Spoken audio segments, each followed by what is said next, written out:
In this video, we're gonna go over these 10 questions that were asked on my Instagram regarding mobility, mentality, and even just how to train as a baseball player. Make sure you subscribe because we're gonna start with this one. That way I can warm up too. The key to getting more mobile isn't really anything special or one specific exercise that you need to be doing. It's really about consistency.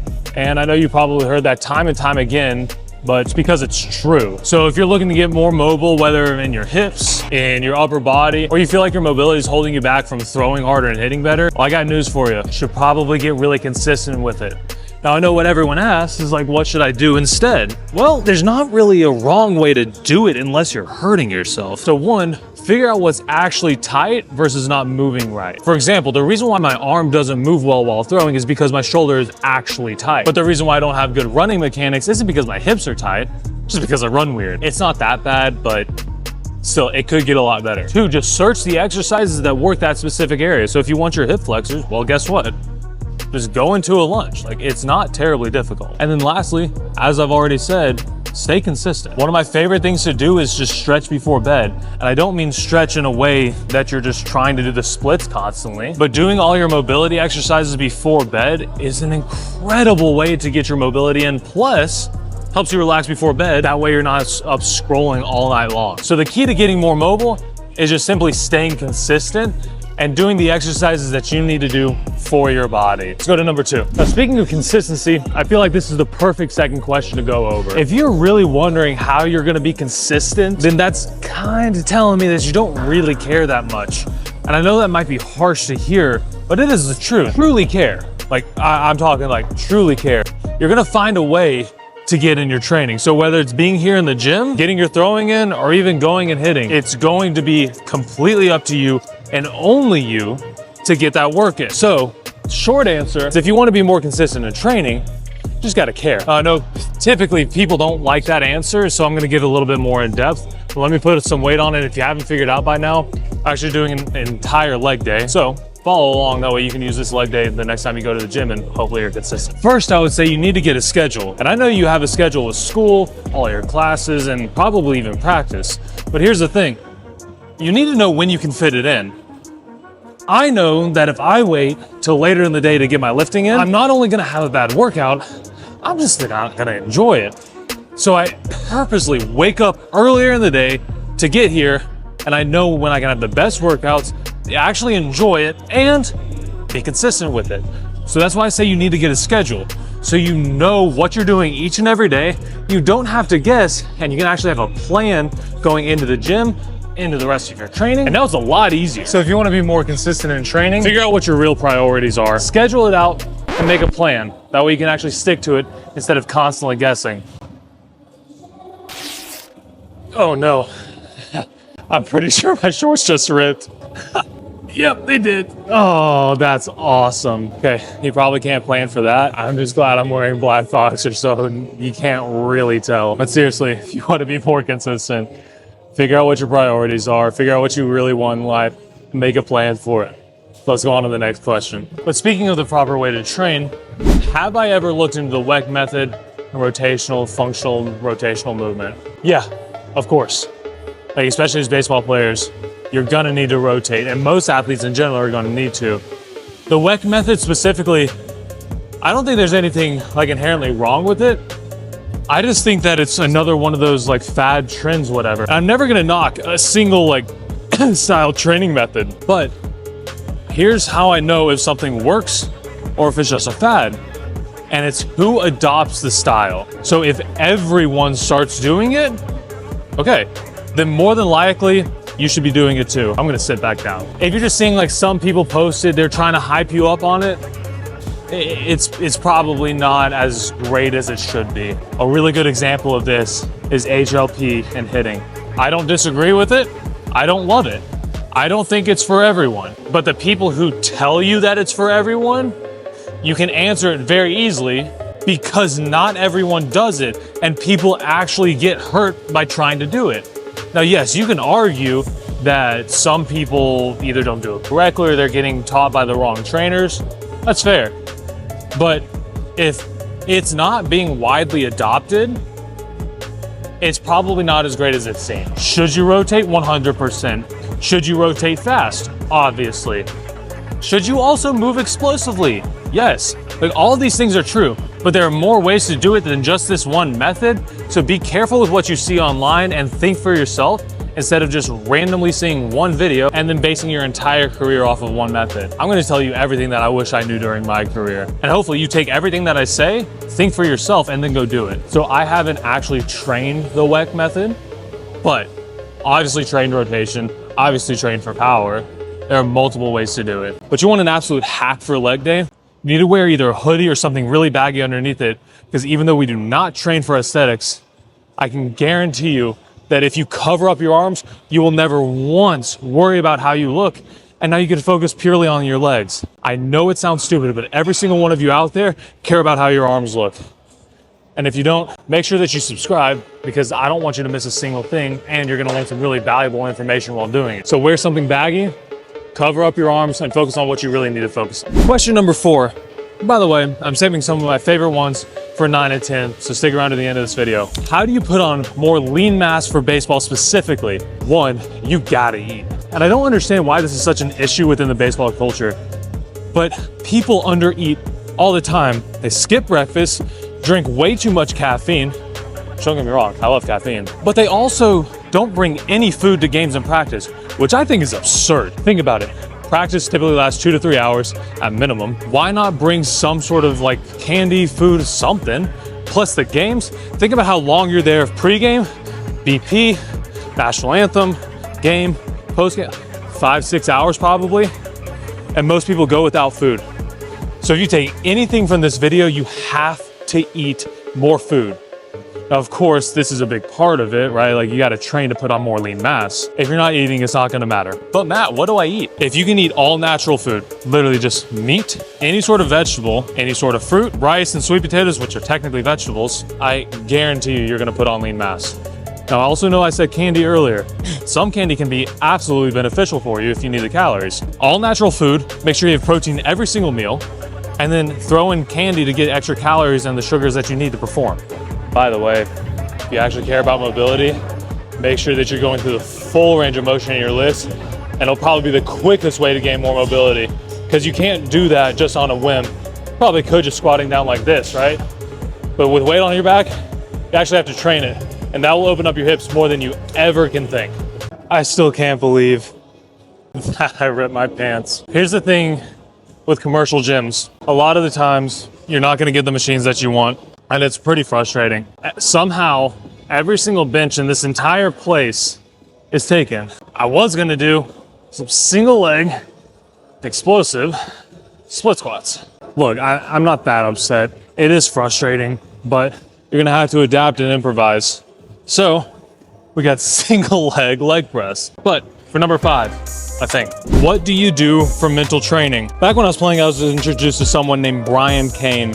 And you've probably heard of him, but he was basically the prodigy of Ken Ravizza, who is the godfather of mental training in baseball. My entire team went through his program, and it was incredible. But now, I highly suggest checking out someone named Trey Dillard. What he does for baseball players and their mental training in general is incredible. I know Trey personally, and he's the man, but seriously, some of the content that he puts out and the things that he talks about helps so many people. But I know the question is, what do I do for mental training? 1, you have to visualize. It's a no-brainer. Get into a quiet place, close your eyes, and just visualize success. And I'm not into the weird like manifestation thing. Oh look, prayer goes a long way. I believe in God. I'm not gonna manifest something. I'm gonna pray for it, and if it's in God's will, He's gonna give it to me, or allow me to do it. But visualization preps the mind for success. It's not manifestation. Visualize a good at-bat, visualize throwing strikes, visualize getting bare, like, all of it. Visualize success. And then with a lot of mental training, people talk about confidence. And I have a hot take on this. Confidence comes from preparation, nothing else. If you prepare correctly, if you do the reps in practice, if your body is prepared, if your body is rested, if it is primed to perform, you will have confidence. And there's no other way around it. Literally, think about it. Think about all the times that you aren't confident. All you're telling yourself is that you don't feel ready for whatever's about to come to you. That's all it is. The confidence is just you trust in your abilities and you go do it. That's it. So if you want to feel more confident, make sure that you prepare correctly I can guarantee your confidence is gonna skyrocket. So visualization, make sure that I'm prepared. And lastly, I study, which kind of goes with the confidence thing, but I'm constantly trying to get better, constantly learning, which is why all the knowledge that I gained over my entire career is now gonna be flooded into your brains, assuming that you watch my videos. So subscribe if I haven't said that already. But seriously, visualization, preparation, and then just education, if that's what you wanna call it. I finally got the machine that I was looking for. It's just really dark over here. And the camera angle's messed up. Here we go, number 6. Arm care and arm strength exercises that I do to get my arm strength up. That is a great question. Let me finish this set first, so you don't have to see me come in and out of the camera. There's kind of a combination of things. Obviously, you're looking at one of the main reasons why is the gym. If you can lift, your arm strength is gonna go up. But there's a tiny little muscles inside of your shoulder, your elbow, honestly your forearm too, that are kind of overlooked. Bands are a really good idea, but it's not the only thing that you need to be doing. One thing that I did was a lot of internal and external rotation exercises. Now for those of you, dang, I can't talk.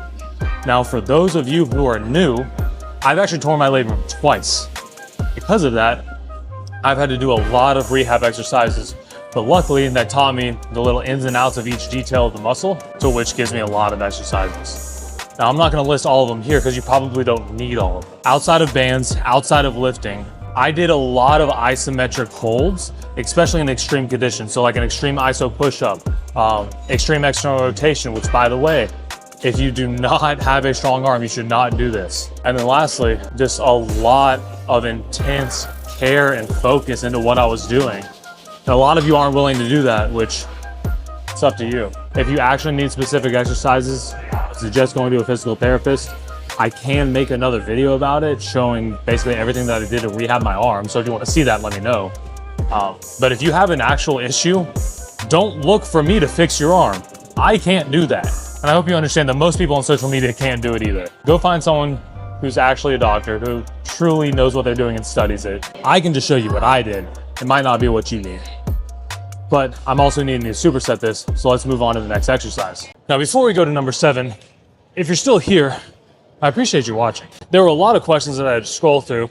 It's because if you have any questions that weren't answered, leave them down in the comments so I can either do another video exactly like this, because my goal is to help every single one of you. Oh no. Well, my goal is to help every single one of you. So however I can do that, let me know. I'm gonna continue making videos and I'm gonna answer the next question. And this next question is kind of simple, but this exercise isn't. So how many days should you train? And it depends. Going all the way back to like prioritizing on what is your schedule, but also what season are you in? If you're in season, it should probably be 3 days, maybe 4 days a week, depending on how often you're playing.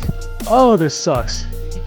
The off season, I'll say 5 to 6, depending on how often you're throwing and hitting. Those workouts are also gonna vary depending on what that schedule looks like. So in season, 3 full body or lower, upper, lower. Oh my gosh. Off season, upper, lower, accessory. Oh my gosh. Also thought of a bonus question I'm gonna save to the end because I want to get through all 10 first. But if you've ever wondered what to do with abs, like should you train your abs, you need to stay to the end. Number 8, and it's a question that I get asked all the time. 8 and 9 are actually pretty similar. How can you get in shape in 2 weeks? And what's a quick way to gain velo, even if you're not gonna use plyos? That is the wrong mindset. You can't get in shape in 2 weeks. It's impossible. Kind of the same way that you can't really get out of shape and fat in 2 weeks. It takes a long time. And what's been the consistent theme of this entire video? Consistency. So if you want to get in shape, you gotta at least give it 3 months, at least. And if you want to gain quick velo, it's not gonna be quick and it's not gonna stay. So be consistent and actually work out, do your throwing program, and get with somebody who knows what they're doing instead of you just guessing at it, hoping that it works. If you're looking for the quick fix, you're gonna be let down every single time. I don't understand why people keep asking that. Not to me, but just like the industry in general. You cannot have a quick fix and think that it's gonna stay the entire time.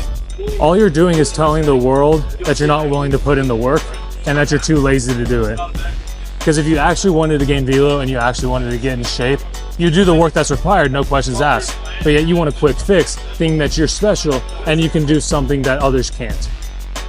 get over yourself, put in the work, and actually make something out of your career instead of blaming everyone else. Take accountability. Finally, question number 10. Well, we still got 11 because it's a bonus one. But what are the best injury prevention exercises, especially for the arms and legs? It's a hot take. I'm not sure there really are any. Preventing injury is very, very, very difficult and unpredictable.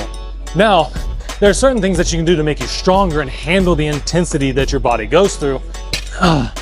Or I guess if I had to give an answer, it would be ISO holds. Most injuries you can't prevent. Oh, this sucks. Nah, come on, be better than that. You can't prevent most injuries. So as long as you're in the weight room, getting strong and resting, I guess rest could be injury prevention. That's probably the two main things. Do some ISO holds and make sure that you rest. Otherwise, you just gotta make sure that you're prepared in general rather than worrying about injury prevention. Once again, I know that's a hot take. A lot of people are gonna disagree, but it is very hard to prevent injury. You just have to kind of prepare your body and make sure that it is at 100% before anything else. But now, before we get to this last bonus question that I need you all to hear, I want you to hear this first. Most of you that watch this channel are not subscribed. You're probably watching one of my videos for the first time. And I appreciate you being here. Just make sure that you subscribe. It helps the channel grow. And it's gonna help me produce even better content with even better information, showing you a lot of guests that you might not have even ever expected. But now, for the bonus question. Now this question comes up a lot. If you haven't asked it yet, you've probably been wondering it. But should you train abs as an athlete? You shouldn't. I should, because I don't play anymore. But seriously, doing all the specific ab training, like these sit-ups, leg raises, all that fun stuff is not worth it. And if anything, you're probably killing your gains because you're just wasting energy. If you really want to work on your core, you have to start doing rotational exercises. We talked about it a little bit at the beginning with like the functional rotation, whatever WEC method it is. Doing abs as a baseball player or any athlete is not worth it. Start throwing med balls, start doing landmine chops, Pallof presses. Anything that is rotational with resistance. I would argue even like Russian twists. Hot take, but if you are in a rotational sport, you need to do more rotation. Simple as that. Throw med balls, use cable chops, landmine chops, and even Pallof presses. My name is Matt Ross, and remember, we're never cocky, just convinced.